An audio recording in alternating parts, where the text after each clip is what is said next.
মহেশ গাবলেকে কল্যাণদা জানেন না, সুভাষ ভৌমিক জানে না।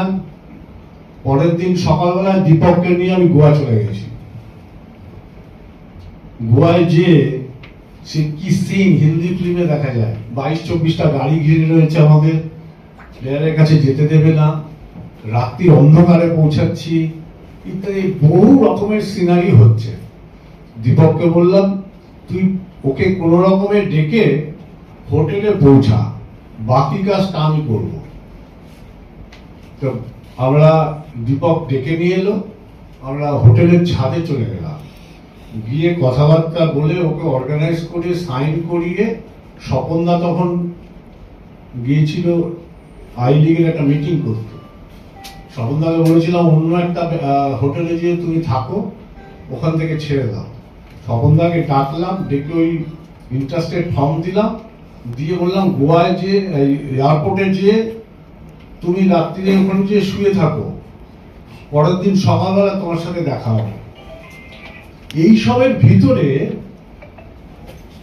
কোন এক সাংবাদিকের সাথে আমাদের দেখা হয়ে গেছে বোম্বে এয়ারপোর্টে।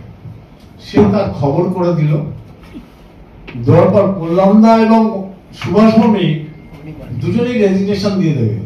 জেনাসিটি জানেন না প্লেয়ার আনতে গেছে, কোচ জানে না প্লেয়ারকে আনতে গেছে। তো সুভাষ ভৌমিক আমার সাথে কথা বলবে না, কল্যাণদা আমার সাথে কথা বলবেন না, ফায়ার। তো আমি সুভাষ ভৌমিককে যখন প্লেয়ার এনে দিলাম, আমাকে বললো ওকে আমি পা দিয়ে ছোবো না, ওকে প্র্যাকটিসে নামতে দেবো না, আমি জানি না ও কি খেলবে। আমাদের সুভাষ ভৌমিকের কথা বলতে গেলে বহু কথা বলতে হবে, সবাই বলে গেছে। আমি একটা ক্যারেক্টার পাইনি।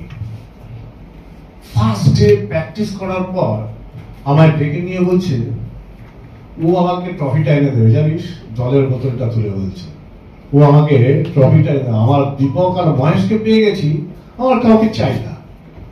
তুমি যে 2 ঘন্টা 4 ঘন্টা আগে বললো ওকে পা দিয়েছো না, বললো ওটা ভুলে যা, কালকে বলেছি কি 2 ঘন্টা আগে বলেছি, এখন যেটা বলছি সেটা শোন, ওকে কি করে রাখা যায় পার্মানেন্টলি সেটা ব্যবস্থা। এই সুভাষ ভৌমিক এক্সট্রা টাইম।